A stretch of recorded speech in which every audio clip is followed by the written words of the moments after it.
Sir ನೀವು ಯಾರು, ನೀವು ಹೇಳಿ ಸರ್ ಫಸ್ಟ್ ಹೇಳಿ. ನಾನು ಹೇಳ್ತಲ್ವ, ಕನ್ನಡ ಪರ ಹೋರಾಟಗಾರ ರಜಿತ್ ಗೌಡ ಮಾತಾಡ್ತಾ ಇರೋದು. ರಜಿತ್ ಗೌಡ ಸರ್, ಹೇಳಿ ಸರ್ ಏನಾಯ್ತು?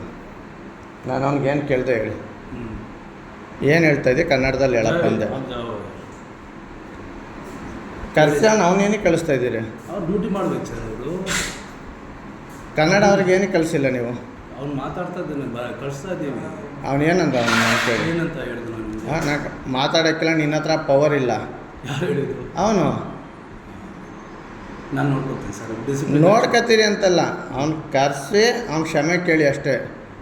ಕೇಳಿಸ್ತೀನಿ, ಹೋಗಿ ನೀವು ಹೇಳ್ಬಿಟ್ರಲ್ಲ. ನಮ್ಮ ಮುಂದೆ ನೋಡ್ರಿ, ಒಬ್ಬ ಬಂದಿದ್ದೀನಿ ಅಂದ್ಬಿಟ್ಟು ನೀವು ಉಡಾಫೆ ಥರ ಆಡಬೇಡಿ.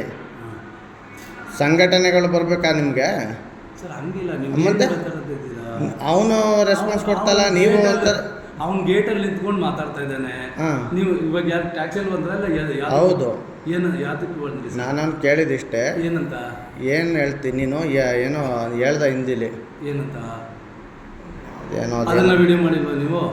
ಅವ್ರು ಮಾತಾಡ್ತಾರೆ ಅಂತ ನಾವು ವಿಡಿಯೋ ಹಿಡ್ಕೊಂಬರವ ಮುಂಚೆಗೆ.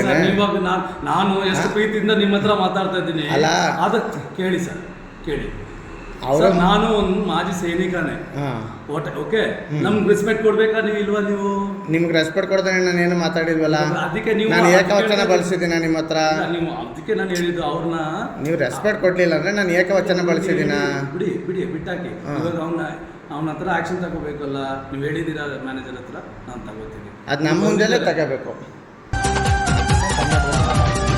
ಅಭಿಮಾನವೇ ನಿನ್ನ ಉಸಿರಾಟವು, ಕರುಣೆ ದಯೆ ನಿನ್ನ ಸಂಸ್ಕಾರವು, ಕ್ಷಮೆ ಇರಲಿ. ಹಿಂದೆ ಜನಸಾಗರ ತಪ್ಪಾಗಿ ಮಾತಾಡಿದ್ದಕ್ಕೆ ನನ್ನನ್ನು ಕ್ಷಮಿಸಿ. ಕತ್ತಿಗೆ ಹೊರಗಂತೆ ನಾವು